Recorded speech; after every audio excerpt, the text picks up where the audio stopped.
Hi Ruby Lane, welcome to the Grovian Doll Museum. Today we're going to have a long table discussion. We've changed it from round to long. And we have a special guest speaker, Chris Madrid. Chris Madrid is a member of our board, and she's also a member of the Carmel Doll and Toy Study Group, which she's been a member for many, many years. The gift that she gives our club and the Grovian Museum is that she always reminds us that this hobby is supposed to be fun. That's true. Now, Chris, as you can see, is a dolly piggy. She's got an incredible collection of paper mache dolls, and this is just part of it. She has many more than what you see, and we're really lucky that she's sharing them with you all today and sharing them with us. And I think that we're going to do this in two parts. Is that correct, Rachel? That is right. Okay, because there's a lot here to look at. And I think we should start with, at the beginning, with the earliest. So this is Christine Collins Madrid. Hi. Christine, welcome. Thank you for being here with us. Thank you. Well, thank you for having me. How long have you been collecting dolls? I've been collecting probably 35 years. And when I started and I just said, I'm collecting dolls. Most people looked at me like I was out of my mind. But it was something that I always enjoyed, and I love it. It changes. I mean, I started with one thing, and I've gone off into tangents, and this is one hobby that you will never run out of things. You will never run out of things to collect, to learn about. These are antiques, but what you know about these is constantly changing. New information is coming out every single day, and actually there's no way you could know everything. Even if you focus on just one type of doll, you would never know everything, and that's what's wonderful. You know, if you play tennis, you may get too old to play tennis, but with doll collecting, the day before, I'm going to be calling up going, one more, Michael. Years ago, Chris told me, she said, do you know, if I win the lottery, the first man I'm going to call is not my husband. It's going to be you. Because he said, I don't need to win the lottery. I just need to have my customers win the lottery. So let's look at the earliest, Chris, that you have at this moment in the arrangement here. Because we've arranged them just by how they look nice. I'd probably say one of the earliest is probably this girl here. And this is probably a good place to start. Yes, I would agree with you. When you collect, particularly if you're collecting very early, if you're collecting cloth, if you're collecting paper mache or wooden, you cannot expect perfection. It just doesn't exist. So this doll is in pretty rough shape, but I've never seen another one like her. She went to convention and she got a blue ribbon, even in this Which is shape. an extremely tough category. Yeah, it was a really tough category, but she is just, you need to look, and a lot of people might have passed her up because, she's got dings, she's got a little restoration, but you're just not going to see this doll. With those little tendril curls. I know, look at that. I mean, on the back, too. Amazing. $17.95 or so. Yeah, just an amazing doll. So she's looking, waiting patiently for Mom to get her act together and find someone who can make her a little prettier. You have a demanding career, so I think that what is one of your escapes that you, besides the actual, accumulation and having these? I was just telling him, actually, and this is honest God's truth. I go to work every morning, I turn on my computer, I go get my cup of coffee, I come back to my desk, I fire up the internet, and I go to Ruby Lane. We love hearing that. It's like today's new arrivals, and I pull it up, and that's the first thing I do. I don't even care if I've got the most important email. That's what I do first. That is amazing. It sort of starts my day and reminds me, I work for my family, but I also work because I love this hobby. I mean, it's just a hobby that gives back. It really does. It gives me so much joy, and I think of all the people that I know, it's fun. It's joyful. And speaking of giving back, I would like to say thank you so much for being here and sharing your collection, because one of the best things that you can do when you have something beautiful is share it with others, and you're sharing it with the world right now, and they are loving it. Well, thank you. Thank you. I love to share my dolls. So we've got this about 1795 late to the early 19th century. So where were we going to go from here, I think Chris? probably either her or the boy. Oh, the boy. Yeah, this is like... This has made me so green with envy. And I know that makes Chris's day. I know. He calls me a special word when he likes my stuff, which we can't repeat, but it makes me happy. Michael, what do you love about his face? Well, I mean, I've never seen this in this size before. And here it has the original boy's clothing. So it's not quite a little toddler. He's got his breeches. But, yet it still has, it appears to our eyes to be feminine, the costume, but it is actually quite masculine for the time frame. And he's got the blue, that's the blue arms. Little blue. And this is one of Chris's really early dolls, but just an incredible face. And this is a good sized doll. Yes. I mean, this is, probably, 14 inches or so? It's a perfect It's a nice size, sized doll, yes. How about that? So where do we go from here, Chris? I think these two might be about the same age. This one is, we think, Kestner, and she's got the coronet in the back with a comb. Brown hair, and brown hair dolls typically are the older ones. She's got little wooden arms, but really these curls, the applied curls, are something. If you look at the Kestner catalogs, you see amazing dolls, and that's one of the things that you do see are these applied curls in the front. So she's about the same size, about 14 inches. I'd say she's early 1810. Yes, Whoa. I agree with that. And one thing that's kind of a hallmark of Kestner is the brown hair. And if you look at the eye coloring, people think of Kestner, they think of bisque dolls, which of course they were the king of doll makers, but they were in business long, long before that. And I think it's a beautiful quality. Yeah. Just like all their products are beautiful quality pieces. Yeah, actually, he was, Kestner in 1805 started his company, but he actually had done business trading with Napoleon's army. And he had made small things, slates and buttons, and traded for byproducts that he used to turn into paper mache. And he came up with a formula because there were guilds and everything, but he was really an entrepreneur. And even from the beginning wanted to make, in 1818, he was advertising that he was making the complete doll, including wooden bodies and the leather bodies. And that was really at that time when most people were assemblers. Yes. To be doing that was pretty amazing. It really was. And then you can also see, I mean, obviously if he's working with Napoleon's army and at some point dealing with the First Empire, there's the influence. This is very Josephine, Yes. isn't it? Yes, and she's wonderful. We believe she's a Mueller, and he actually was the first paper mache manufacturer in Sonnenberg. And she's wonderful with the side curls.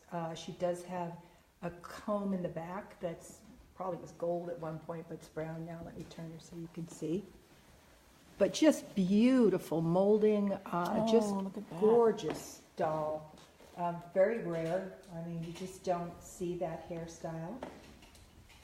And she's wonderful. So she's pretty early, and then... Well, I feel that there's some kind of a connection Yes. between this one and... Yeah, we believe that that's also a Mueller, Johann Mueller, who...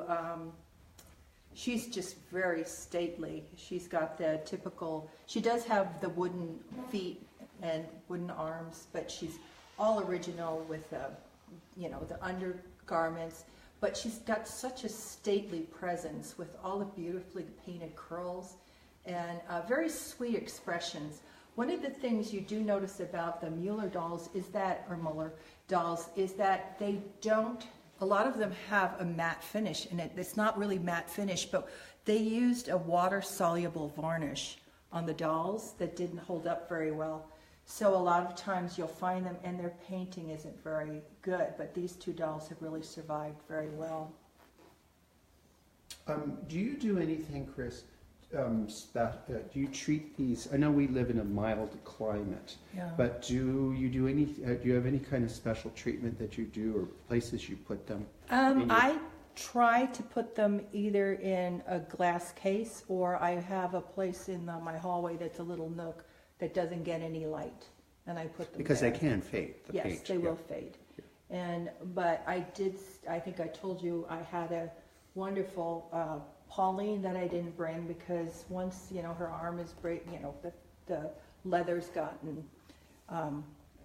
hardened, and it's tough. It's one of those things where these dolls tend to be unbreakable, but they actually are very susceptible to changes in temperature. And I think it's the type of doll that, if you're a perfect person, which there's so many perfect people on the planet, but if you're really you're looking for perfection, these you have to be forgiving. You do. I mean, I don't, in a way, if you have an absolutely perfect paper mache, it's almost sad because that doll never was loved. It was never held. We have to remember some child adored this doll and carried it around and banged its head on the floor and went up the stairs upside down by a leg, which is sometimes why they're not legs.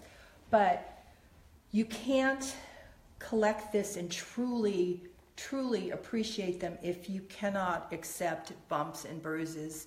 Let's face it, we all get older and we're not perfect either. And I think to have expectations that you will find these dolls or cloth dolls or wooden dolls or wax that don't have dings and imperfections is really not realistic because they live. These dolls, they're not pretty like bisque. I started with bisque. I love bisque. And I actually told a funny story when we did a presentation that I went to see. The first time I went to see someone with a really good collection, I was so excited. She said, come and see my collection. I thought I was going to see all Jumeaus and German characters and everything. And I walk in and she had, which now I know was an absolutely beautiful collection of paper maches. And I looked at them like, you've got to be kidding me. It's like, who would collect these dolls? And now they're a passion. I mean, and there's limitless. There's so many styles. And this is a really early piece. Yeah. Do you think that might be French? I do. I think that's probably the only French one I have, but she's very, very different.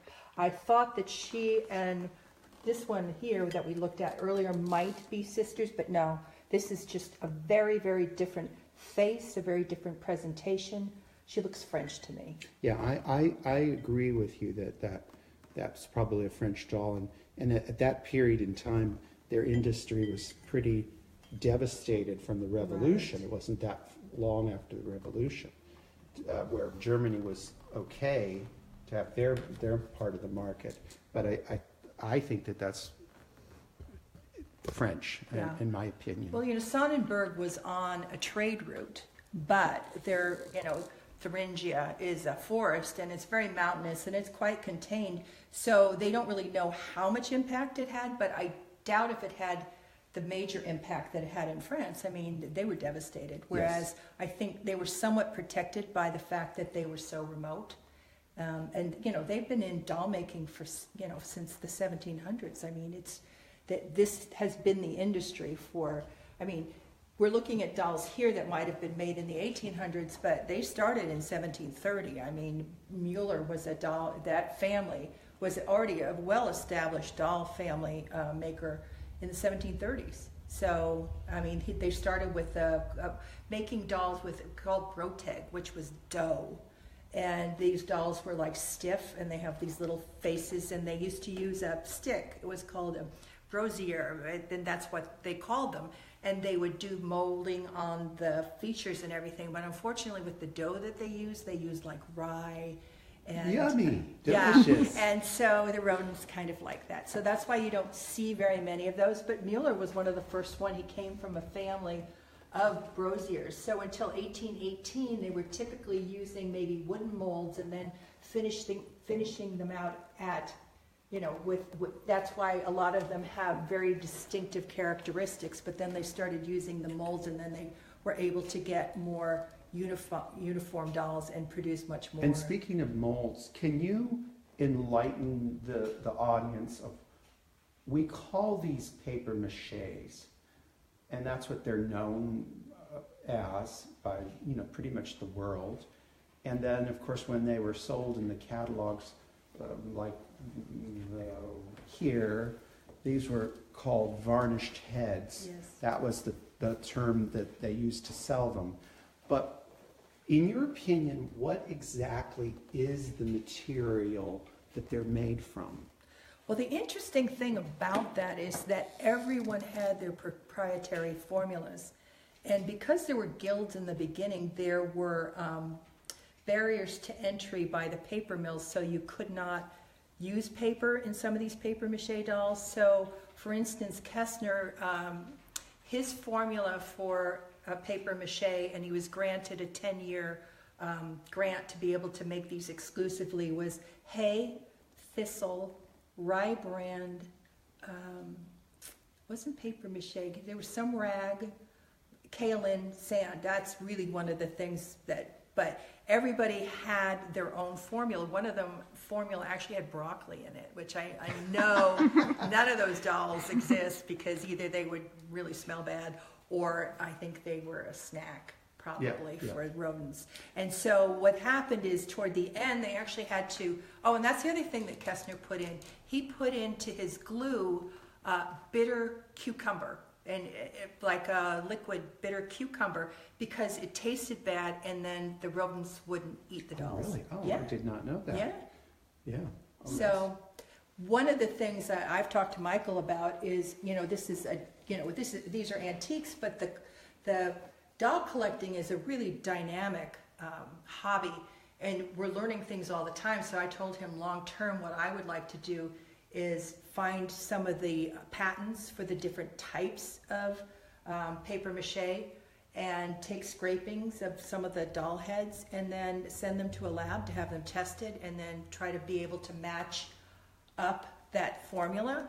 And if we can do that, then we can start to see, okay, the similarities in features or the breastplates that we would be able to really pinpoint more accurately what these dolls and who the manufacturers were. I think there's enough donor type dolls that have, you know, not really had a great life or had a great life, that they could be the ones to take a little samplings from. Right, or and you it'd probably give us, really help us with the country of origin, with certain materials. Absolutely, because if you'd have to also, and I think, well, particularly, I think for woodens, that's about the only way we're ever going to know where they're made. Absolutely. But for these guys, particularly, and you don't even necessarily have to know what the patent is, it would be great, because Kestner, we would be able to tell then. But, so that's kind of a long-term project. And I would imagine that there's still trade catalogs that are stuck in someone's attic somewhere, waiting to be discovered, that would help identify. What about this incredible little guy here? Okay, this is one of my favorite dolls. This is a Kestner, and he has a fully posable wooden body. He has a fez, and actually he should probably have a smoking jacket on, but he is amazing. He is so posable and so you can play with this doll. And this was in one of the catalogs for Kestner, and he's a wonderful, wonderful. Is it a shoulder head or is it a socket head? It is a shoulder head. It's a shoulder head, yeah. So that would we would, the term now for those are alien heads, aren't they? Yes, and yes. Do you want to show the other two that we have? Sure. Okay, Look and at these little. If Chris doesn't have these at the end of the day, don't look in my desk.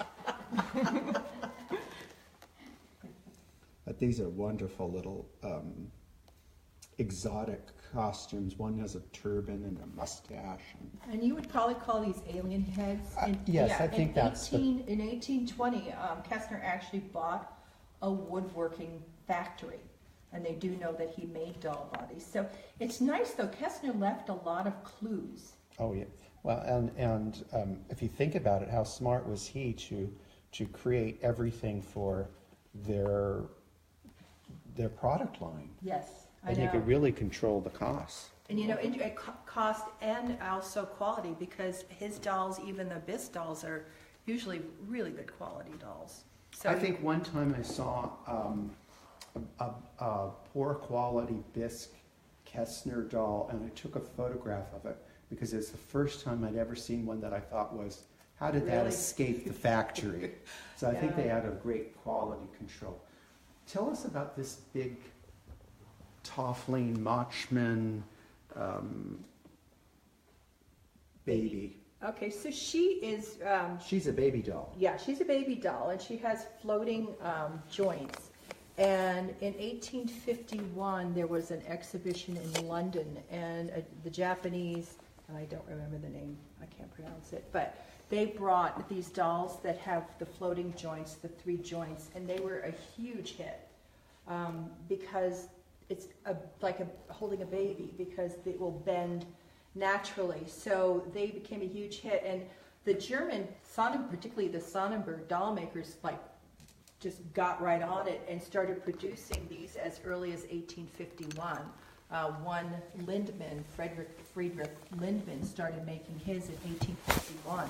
This doll is spectacular. I can't find There it we go. better. Look at the shoes. I know. Is that doll wonderful or what? And she's big. She's big, yeah.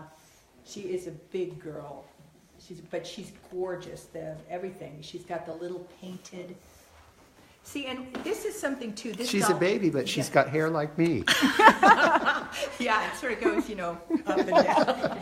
But even here, if there's a little tiny ding on the top of her head, now if you were a Bisque collector, that would be, it's got damage. If you would pass up, and that's why I'm saying, when you collect these dolls early, please don't try to pretty them up. Don't try to fix them. Don't try to make them perfect, because they're not meant to be. They're really not. So we have her, and then we have this little tiny one. And this little girl, she actually has her original coral necklace, which babies used to teeth, and they felt that coral would protect them from evil spirits. And this little girl she's much smaller. She has her original outfit on, but she has, see her little feet? And she's very sweet. Now, this doll, I have to say, it came out of a collection in New York or New England, and this doll, it was the Green Estate, and he was actually the architect of New York. Oh, wow. Yeah, and this was his family. So when I got her, I mean, they had literally generations of dolls, and it was crazy. I mean, they had everything from this all the way up to Bisque. But when I got her home, because she had been in a different climate, her wax was perfect when I got her. And because of the changes, it doesn't matter if it gets cold and hot, as long as it's consistent to the doll. She has experienced more cracking since I've had her. I mean, I think that Lord and Lady Clapham went from a drafty drawer that they stayed in for 200 years to perfect climate control, and they had problems from that. Yeah. So I think the thing is being consistent. Yeah, I mean, because But we can't stop collecting because we are the fear, because please. it could happen at any time. Yeah, I know, and she's still wonderful, and she's still, she's still And amazing. I think the thing that these are that they survived in any way, shape, or form is really a miracle. It is. Because as we were talking about earlier with a trend, they didn't make 3 of these. They made hundreds and hundreds, if not thousands of them, as part of their business. Now this is also a Toffling, which is different. You don't always see them you do see them with the hat sometimes, but she's got brown hair. So do we think she's like a little toddler girl? Yeah, I think she was meant to be a toddler girl, and she's got sleep eyes, And really nice color. Really, really nice color on her. And do we think that probably there might have been decoration added to it? Yeah, I think so. You know, to make it very dolly-like? Yes, she has her sleep on. Probably something similar to that. Yeah, which exactly. And it's like this is interesting too, because if you really look at it, this is the deluxe version, and this is the cheaper version. And this has got yeah. all the joints, and then this has got the very simple little body, but you can see that they're kind of doing the same thing. I mean, this is a great little doll. I have the original box for this. Wow. And Look at that color. I know. That's the color to And survive. look at how much attention went into the curls, into the snood. I mean, for a very cheap doll, she's pretty wonderful. Well, I mean, I think even a cheap doll at the time has to have curb appeal. Oh, yeah. To get someone to actually put down the money to buy it. That's true. And when we look at old photographs, because we collect a lot of them, and we know Chris does too, you will find that these types of dolls were regularly photographed with children.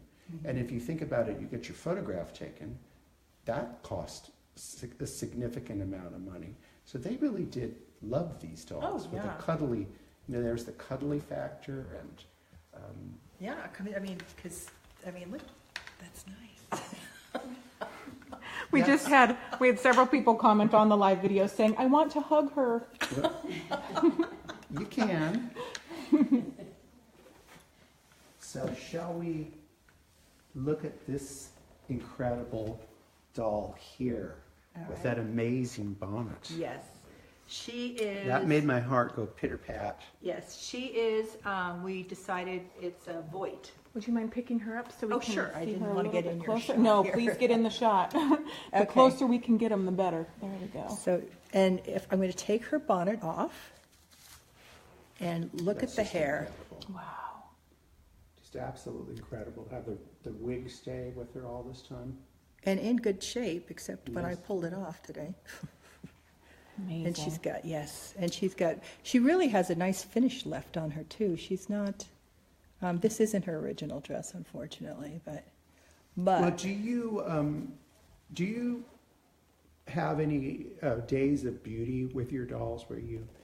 I know you're a career girl and working right now, but do you have time that you actually just devote to getting your dolls, the buttons sewed back on, that kind of thing? I need to do that more.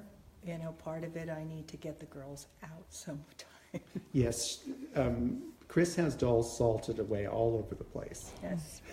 Here, as a matter of fact. Yes, she has some stored here. But I think Michael wanted me to We lost this part. talk, oh yeah, oh my God, I don't want to lose that. This is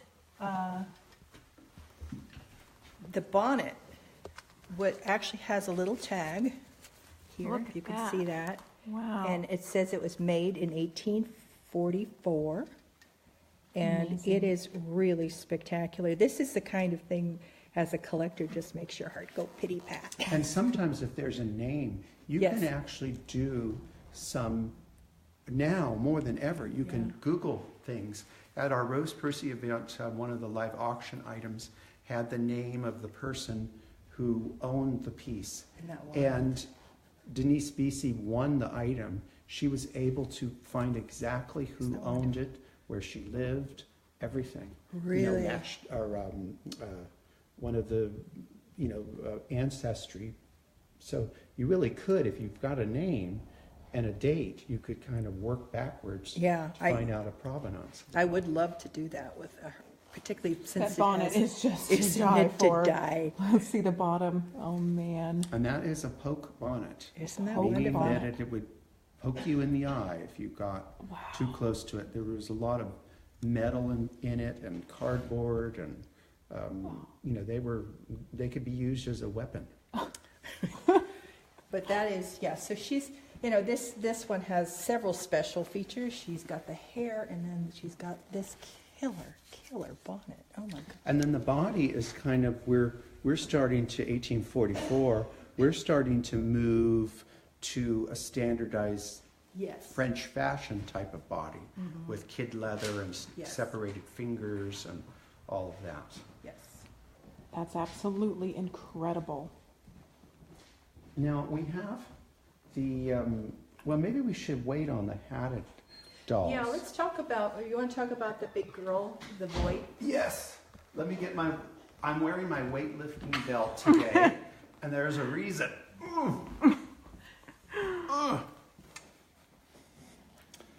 Now, Chris, what did you learn about this girl this morning? She weighs 20 pounds. 20 pounds. 20 pounds. I don't know what, oh, I was going to say something bad. What little heifer of a child had this doll. Is there a reason why she weighs 20 know. pounds? I just think that I've known of them being heavy, but not, well, this is a large doll, too. It is a large doll. It's a large doll. I mean, even her paint, she's got a wedgie going on there. She's so fat. But it is a heavy doll. She is. This is one of the first paper maches I bought. Actually, I bought this from Michael, and I could probably tell the story. I was holding this doll, and I was new to collecting. Should I tell this or no? Yeah, that's a great story. All right, so I'm holding because we're about having fun. We love it. I'm holding this doll, and another collector looks at the doll and says, "Are you going to?" She was watching, and she goes, "Are you going to buy that doll or not?" And I went, "Well, I am now." I love it. Smart lady too. It's a wonderful doll. I mean, this is the era of just before the Hure dolls. So, early 1850s, and you can already see, the beautiful prints and the tiny little soutache trim, and just a wonderful piece, and the gorgeous little shoes, and the bamboo teeth.